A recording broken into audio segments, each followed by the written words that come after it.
Hello everyone, welcome to Study IQ. In this video, I will bring to you the current affairs of 1st of September. So let us start a new fresh month with new hopes and new aspirations. Union Cabinet has approved the proposal of Ministry of Power for providing central financial assistance to state governments of the northeastern region towards their equity participation in the development of hydroelectric projects in the Northeast region. What is the cumulative hydro capacity supported under the scheme? So it's a very nice question. See, basically what happens, let's say there is a northeastern state. Let's say there is Assam. Okay.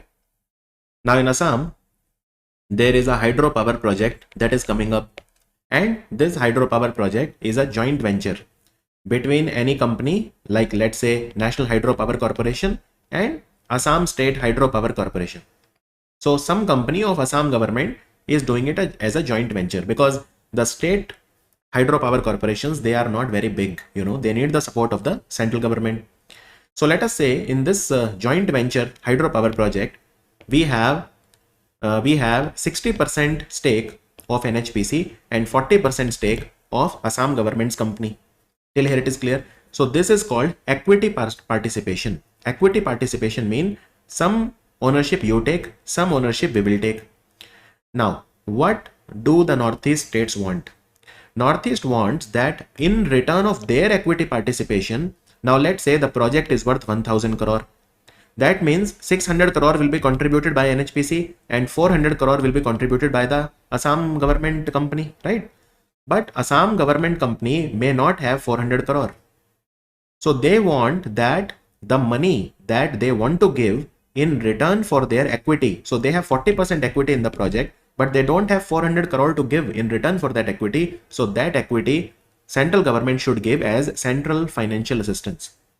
Central financial assistance. That is what they want. And through this, the total capacity that they want to generate is 15,000 megawatt in all the northeastern states put together. They want the support of the central government through the central financial assistance till the new hydropower capacity of 15,000 megawatt is installed in the northeastern states. Now, how much is the limit that the central government has put? Central government has said, okay, I will put in the money, but there is a limit. First of all, you need to understand how much is the outlay for the entire scheme, and the scheme will run from when to when. So this is a scheme by the Ministry of Power, and this is only for hydropower project. This is not for thermal project or wind energy or any energy, solar energy. It is only for hydropower. So this scheme has started now from financial year 25, which is going on at the moment, and it will run all the way till 2031-32. So it will end when? It will end on 31st of March 2032.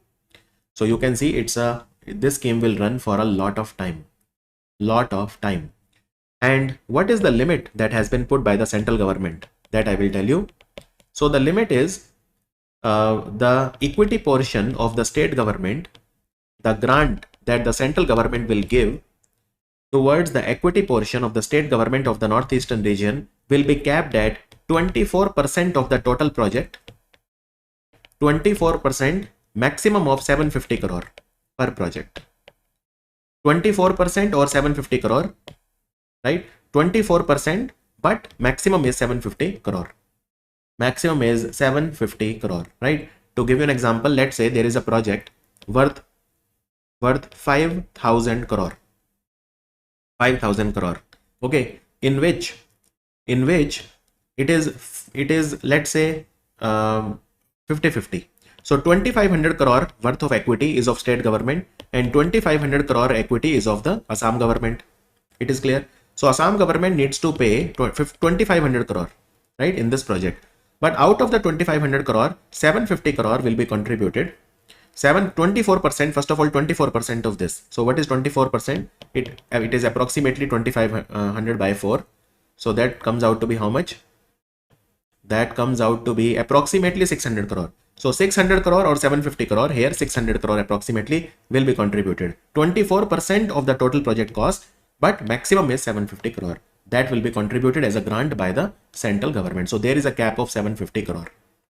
And this will lead to better hydropower projects in the Northeast.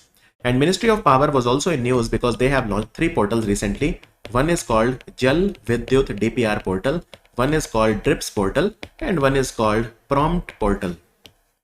Union Cabinet has approved the expansion of the scope of the Agriculture Infrastructure Fund. As per this, it is proposed to extend AIF credit guarantee coverage of farmer producer organizations through which of the following subsidiary of NABARD.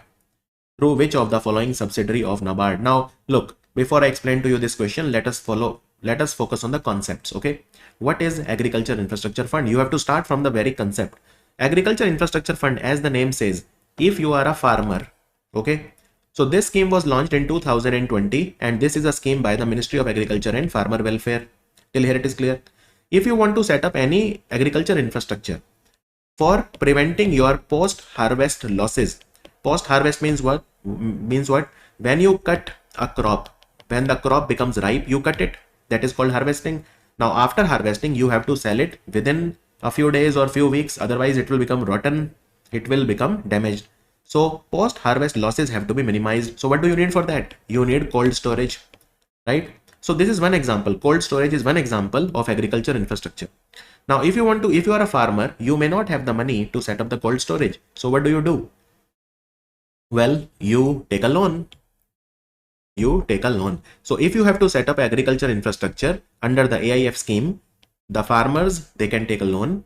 And how much loan they can take? They can take a loan of up to 2 crore rupees. Maximum loan under AIF is 2 crore. And whatever is the interest rate, they will get 3% subsidy. So here the better word is interest subvention. So for example, if the banks are charging 10% interest, they don't have to pay 10%, they have to pay only 7% because 3% is the interest subvention. So in the Agriculture Infrastructure Fund scheme, the loans are given for setting up agriculture infrastructure, and the maximum loan that a farmer can take is up to 2 crore and he gets 3% interest subvention. And this scheme will run all the way till 2032-33. 2032-33. Right? And also this interest subvention will be given till 2032-33 and interest subvention will be given for maximum period of 7 years. You cannot take 3% interest subvention for unlimited time. You can take it only for a maximum period of loan of 7 years, right? And in this scheme, 1 lakh crore rupees, 1 lakh crore or 1 trillion rupees will be disbursed by the government and the target is 2025-26.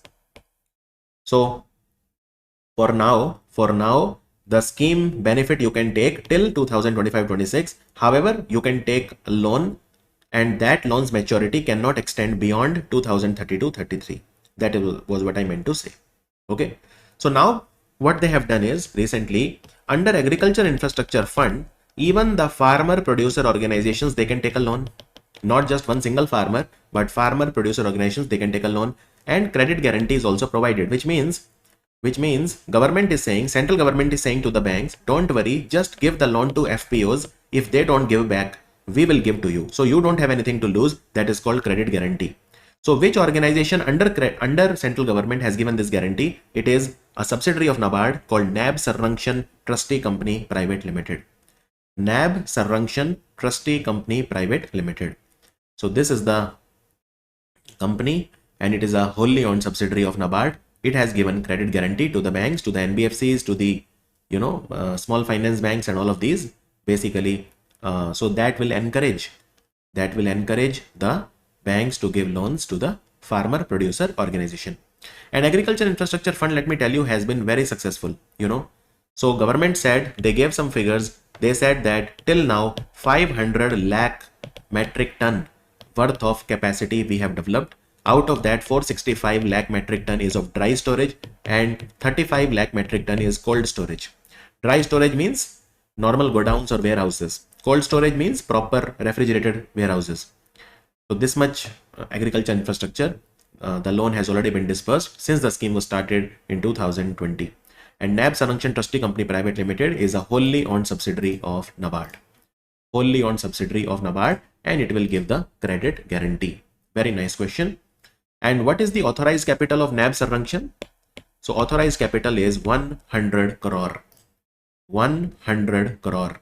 So this company was started 100 crore, and of course NAB Sarrakshan company is also based in Mumbai, just like NABARD. So the headquarter of NAB Sarrakshan is also in Mumbai. Moving on now, Cabinet Committee on Economic Affairs, they have approved 3 railway projects. So these are the project. First is a railway line from Jamshedpur to Purulia to Asansol. Then there is this, so you know Jamshedpur is in Jharkhand, and Purulia and Asansol is in West Bengal, right? So it will be basically East Singhbhum in Jharkhand and Purulia and Bardhaman in West Bengal. So this is 121-kilometer railway line which will be set up at a cost of 2,170 crore. Then there is Sardega to Bhalamuda.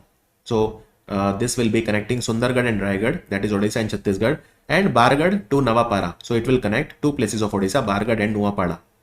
So these railway lines will be set up. This is 37-kilometer long. This is 138-kilometer long. It will improve railway connectivity. It will also improve logistics connectivity in India.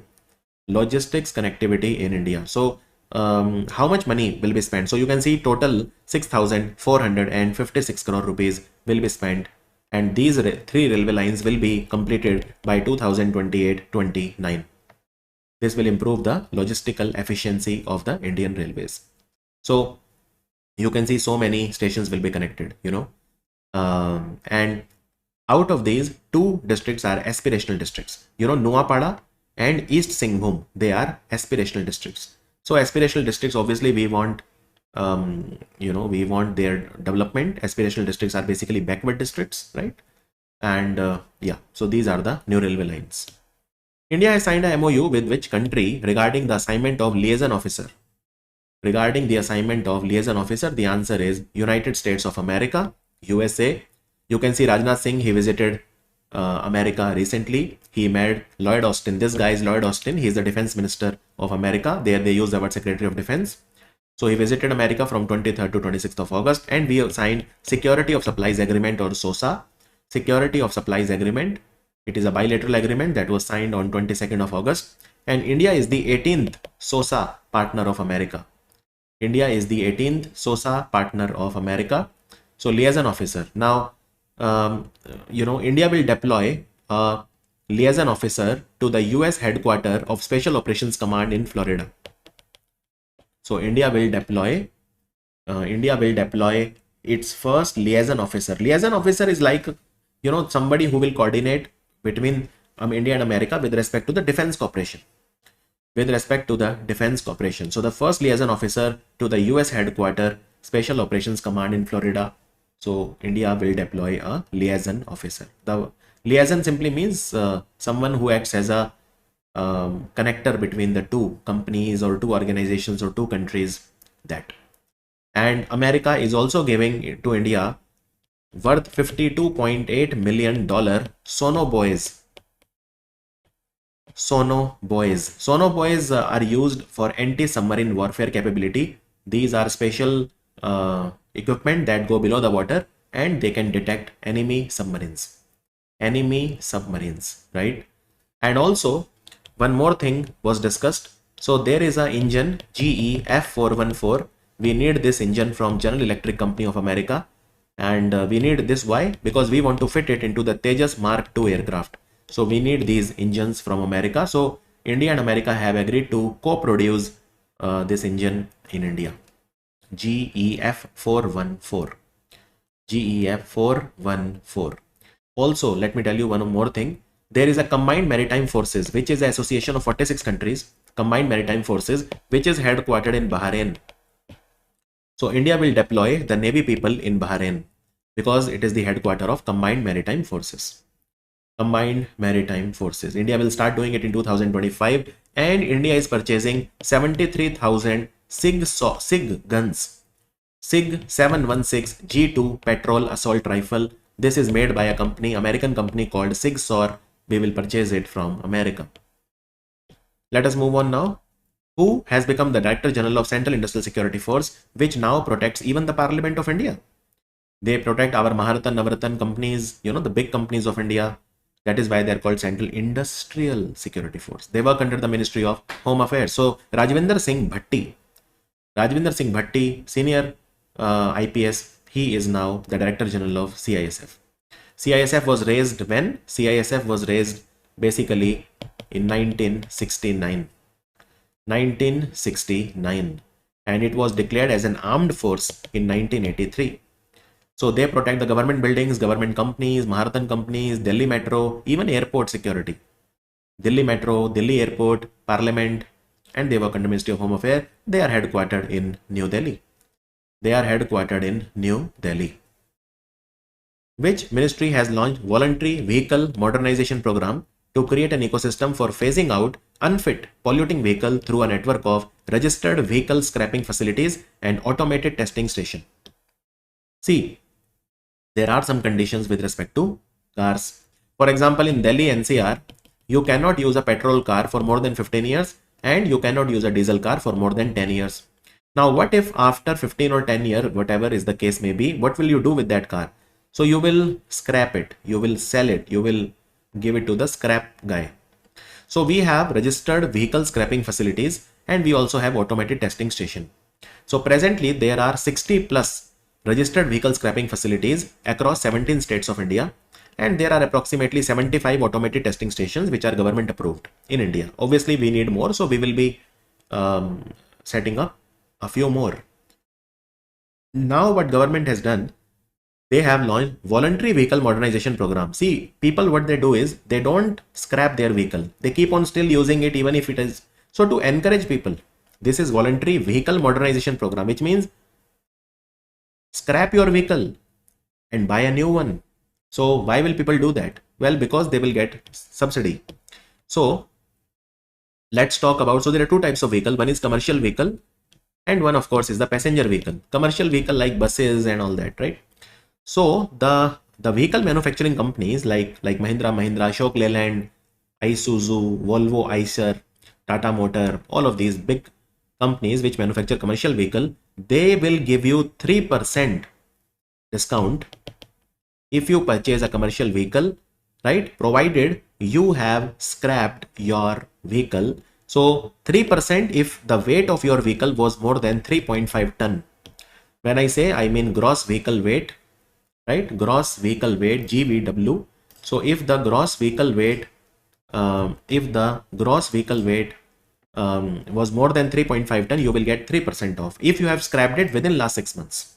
Okay, and you will get a discount equivalent to 1.5% of the ex-showroom price. This is 3% discount on the ex-showroom price for a commercial vehicle if it was less than 3.5 ton, and if you have scrapped within last 6 months, then you will get 1.5% off on the ex-showroom price. So this will encourage the people to scrap their vehicle. What about the passenger vehicle? Well, passenger vehicle, so again big companies like Maruti Suzuki, Tata Motor, Mahindra, whoever makes Skoda, Volkswagen, Nissan, they will give you discount of how much? 1.5% of the ex-showroom price of the new car, or 20,000 maximum, whichever is less. Either 1.5% or 20,000 max if you have scrapped your vehicle in the last 6 months. So you will get 1.5% off maximum till maximum 20,000 rupees. So this is a facility given by the government of India. So it will encourage the people to scrap their vehicle because they are getting discount now on the purchase of the new vehicle. So that is what is written here. Okay, how many teachers in higher educational institutions and polytechnic, they have been selected by the Ministry of Education for National Award to the teachers? National Award to the teachers. How many teachers were given the National Award? So 16 teachers were given the award by the President of India, Draupadi Murmu. Now they are given in two categories, right? One is for higher education institution, is if they are teaching in higher education institution or if they are teaching in polytechnics.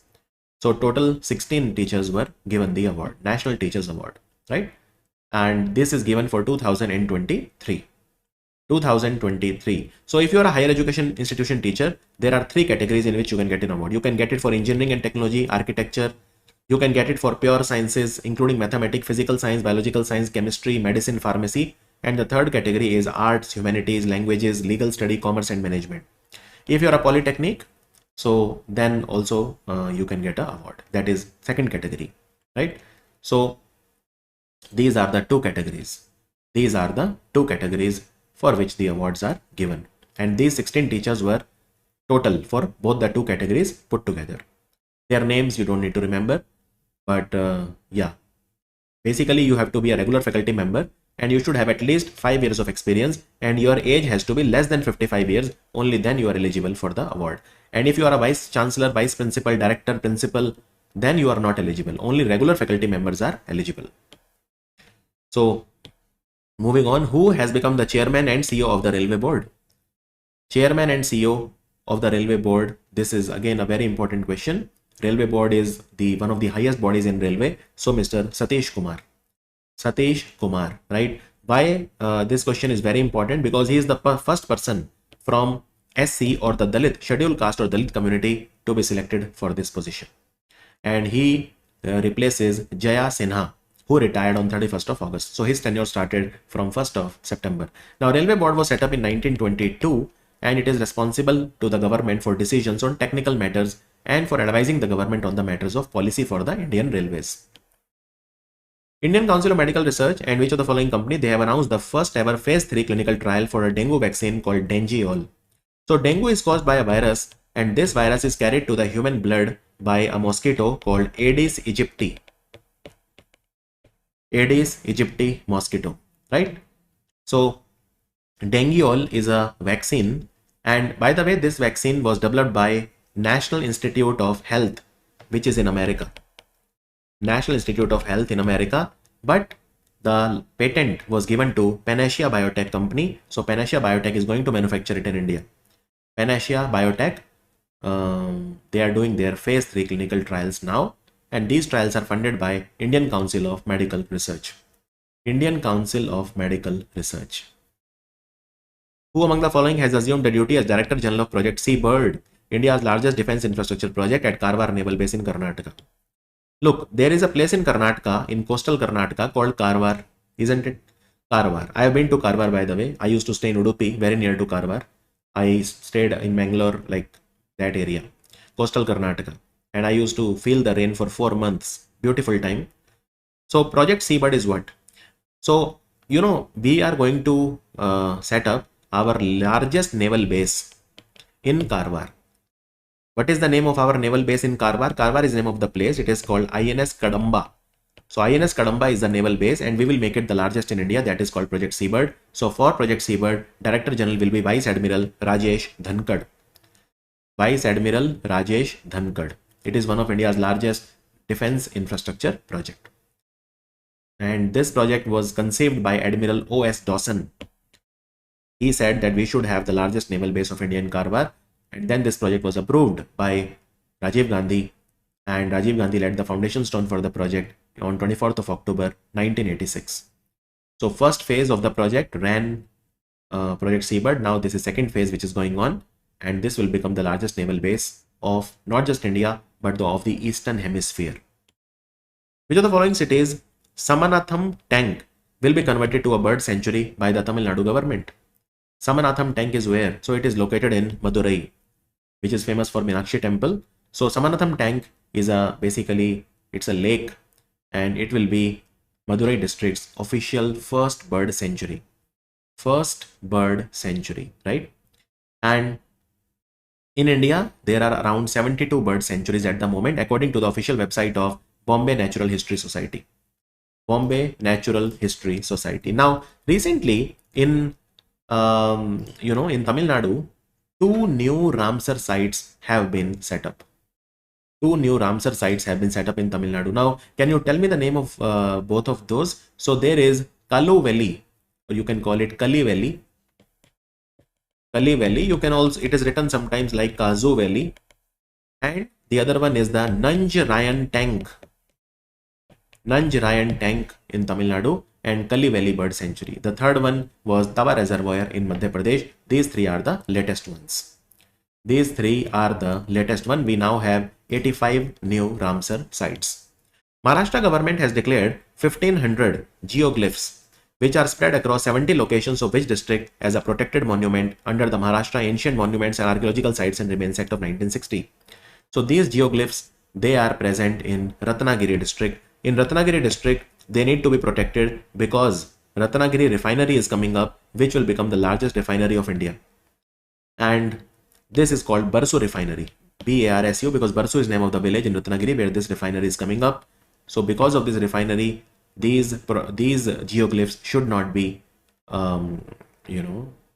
damaged. Geoglyph is something that you draw on the earth, right? That you draw on the earth. A geoglyph is basically geoglyphs, they are formed by arrangement and alignment of material on the ground. Arrangement and alignment of material on the ground. And we also have pteroglyphs. We call it petroglyphs. So they are rock carvings. So all of these things need to be protected. Zoological Survey of India has discovered 2 species of spider, Mimetus spinatus and Mimetus parvulus. So Mimetus spinatus was collected from which wildlife sanctuary? This wildlife sanctuary is called Mukambika Wildlife Sanctuary, which is in Karnataka. Very beautiful wildlife sanctuary. I've been here. In fact, it is very famous for the Mukambika temple, which is inside the wildlife sanctuary. I visited the temple, I think in 2009. So spinatus was discovered from here. What about parvulus? Parvulus was discovered from Ernakulam district of Kerala. Ernakulam district of Kerala. Who has been appointed as the first female government spokesperson in Iran? What is her name? Her name is Fatima Mohazerani. Fatima Mohazerani. And it is the first time that government has appointed a female government spokesperson. Also, you know, Ibrahim Raisi he passed up in a helicopter crash on the Iran-Azerbaijan border. Defense Minister Rajnath Singh has commissioned India's second nuclear-powered ballistic missile submarine called INS Arighat. I told you about this already. First one was which one? So there are 3. First one was INS Arihant. What was the code name of INS Arihant? So Arihant was S2, Arighat will be S3, and another one which is coming up next year will be INS Aridhaman. INS Aridhaman will be S4. These are all nuclear capable submarine. You know, they can carry nuclear powered ballistic missiles. Understood that? And Indian Navy will also soon get INS Surat, that is a guided missile stealth destroyer, INS Taragiri, stealth guided missile frigate, and INS Bagshir. They are expected to be commissioned this year. So INS Arighat, where was it set? It was constructed by whom? Indian Navy's Shipbuilding Center in Visakhapatnam. Right? And it has the code name S3. It is 111.6 meter in length and it has a water displacement of 6,000 ton. It can have a speed of 22 to 28 km per hour. This is the maximum speed, but when submerged, the speed can increase to 44 km per hour. So total 4 of these will be constructed, and this is the second one. Bureau of Police Research and Development BPRD celebrated its which foundation day? BPRD recently celebrated its 54th foundation day. BPRD was set up in 1970. It works under the Ministry of Home Affairs, and it identifies the needs and problems of the police. It undertakes the research project and studies and latest developments in the field of science and tech, how we can integrate them with the policing. Competition Commission of India has approved the merger of Reliance Industries Limited, Media Assets and Disney India. So who will be the chairperson of the joint venture? Chairperson of the joint venture will be Neeta Mani, and Uday Shankar will be the vice president. So Reliance Industries Limited, Viacom 18 Media Private Limited, Digital 18 Media Limited, Star India Private Limited and Star Television Productions Limited, all of them will get merged together. You can say the entertainment business of Reliance is getting merged with Walt Disney. Media assets of Reliance and Disney, they are coming together and they will create a joint venture. Right? So the joint venture will be valued at around 70,350 crore. And Reliance will invest 11,500 crore in the joint venture to grow it further. Neeta Mani will be the chairperson, Walt Disney executive Uday Shankar will be the vice chairperson. So who will have how much stake in the joint venture? Reliance Industries Limited will have 16.34% stake, Viacom 18 will have 46.82% stake, and Walt Disney will have 36.84% stake. But Viacom is also owned by Reliance, so you can say Reliance will own approximately 63% stake in the joint venture. And Competition Commission of India also gave the approval to the American company Warburg Pincus. Warburg Pincus will acquire Shriram Housing Finance Limited, right, through their subsidiary Mango Crest Investments, which is based in Mauritius. Warburg Pincus is based in New York. And also two fertilizer companies are getting merged together. Mangalore Chemicals and Fertilizer is getting merged with Paradeep Phosphates. Paradeep Phosphate, this merger approval also given by Competition Commission of India. Typhoon Shanshan hit which country recently? So Typhoon Shanshan hit Japan recently. It hit the Kyushu island of Japan. And earlier Typhoon Empil also affected Japan. That was a video for 1st of September. I'll see you in the video 2nd of September. Thank you for watching Study IQ.